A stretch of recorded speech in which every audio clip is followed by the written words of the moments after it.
Here is the lenticular box for Imprint's latest release, The Haunting of Julia. On the back of the J card we have a list of all the extras. That comes off easy enough to reveal Mia Farrow at the finale of the film. If we just take the contents out of the box here, this is the artwork for the box.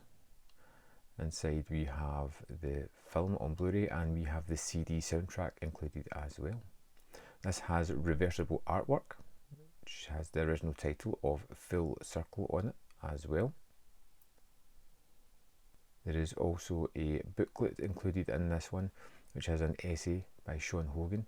There is a lot of artwork in it as well. At the back there is the track listing for the CD soundtrack and that essay at the beginning of the booklet as well.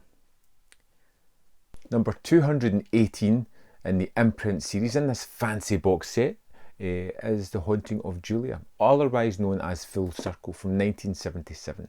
The film stars Mia Farrow as Julia, and at the start of this one she has a happily family unit. She's got her daughter Kate, her husband Magnus, and they are just having an average life until something tragic happens to Kate. Here, drink this. Christ, what's the matter with her? She's choking. There's something in her throat. And this is a truly horrifying sequence. It is deeply affecting, really well realised and just scarring. It damages Julia severely. She has to go into hospital for a period of time, dealing with what has happened, dealing with the loss of a child in such a traumatic manner. And when she eventually gets out of hospital, she decides to flee from her husband, set up her own home, try to come to terms with what's happened. But all throughout her life she just sees signs, she sees images, things happen, and it leads her to the fact that she wants to reconnect with her lost daughter.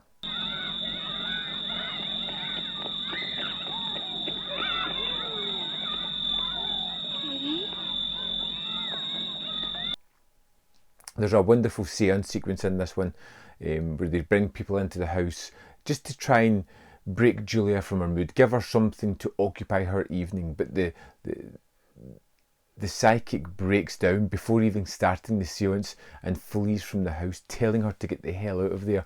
There is some kind of presence in the house and not to be with it.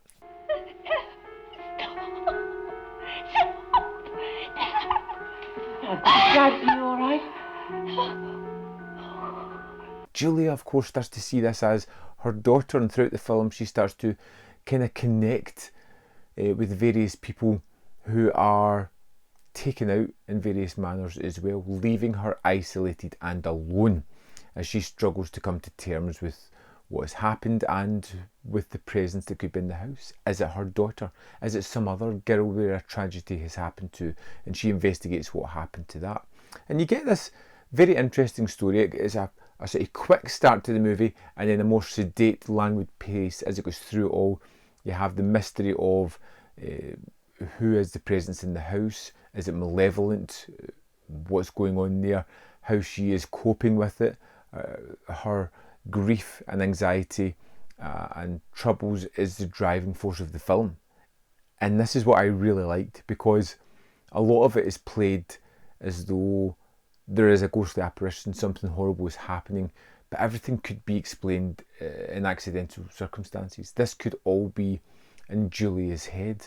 Everything just could be her mental breakdown, her fracturing psyche, her inability to comprehend and appropriately deal with the events that have happened have led her on this path of self-destruction.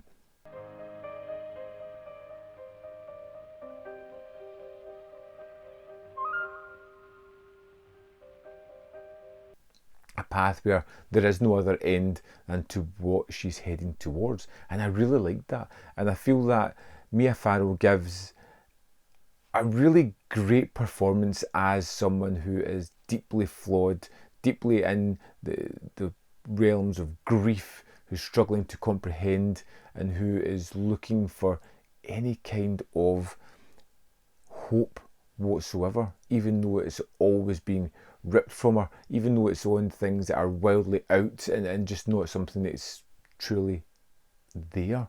The Haunting of Julia was kind of effective. It's like Don't Look Now, not as good as that movie, and it's kind of precursor to maybe The Changeling, where parents are dealing with grief and struggling to comprehend their feelings and rationalise what has happened, and leading them towards a kind of more destructive path. I feel it's a really interesting film. I feel it's something I'm going to get more out of in a second watch. But yeah, this one was pretty interesting. Let's dive into the extras, see what it has to offer.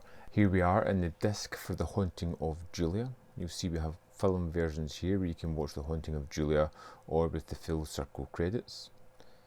If we go to the special features, we have an audio commentary by the director Richard Loughrane and Simon Fitzjohn. We have a second commentary by Jonathan Rigby and Kevin Lyons. Breaking the Circle, an interview with composer Colin Towns. It's 14 minutes 12 seconds. Talks a little bit about his career, this being his first film that he scored, and kind of realising where his career was headed, and the joy of this one, and finally getting that piano that he always wanted to buy. Framing the Circle, an interview with cinematographer Peter Hannon, is 22 minutes 15 seconds. Talking about his career, filming in the winter, a lot of the low light, how he probably wouldn't change a shot in the film, he's very proud of it, and a little bit about lenses. Joining the Circle, an interview with associate producer Hugh Harlow, is 7 minutes, talks about it being an Anglo-Canadian production, the schedule, firing location managers, and having a kind of fallout with the assistant director. For 7 minutes, there's quite a lot going on here. Next up we have Motherhood and Madness, Mia Farrow and the Female Gothic, a video essay by Kat Ellinger. As always, this one's great, focusing a lot on Rosemary's Baby and the impact and the legacy that had, talking about some more of Mia Farrow's kind of gothic horror films, or Secret Ceremony, See No Evil, Rosemary's Baby again. Great wealth of information here. We also have a trailer which is 33 seconds, which again just relies on the fantastic music, which is just terrific as well. Also in this edition we get a limited booklet, which is A Magnificent Problem Adapting The Haunting of Julia by Sean Hogan, talking about basically taking the film from book to film form. And then we have the track listing for the CD at the back of this as well. So there we have it, The Haunting of Julia, out now on Imprint. I think it's a really interesting ghost story, not your typical kind of ghost story, one that's a little bit more sedate and has more, I'd say, richer themes than just your typical horror film. One that I think I want to see a second time to see how it affects me more on a second watch. I'd love to know your thoughts on The Haunting of Julia, whether you loved it, hated it, what could have done better. Let me know in the comment box below your thoughts on the film, and there's more content up here if you want to see more of my stuff. In the description box below are links to the Patreon, the membership program, and manvfilm.com, all ways in which you can support me. Thanks for watching, and I'll see you next time.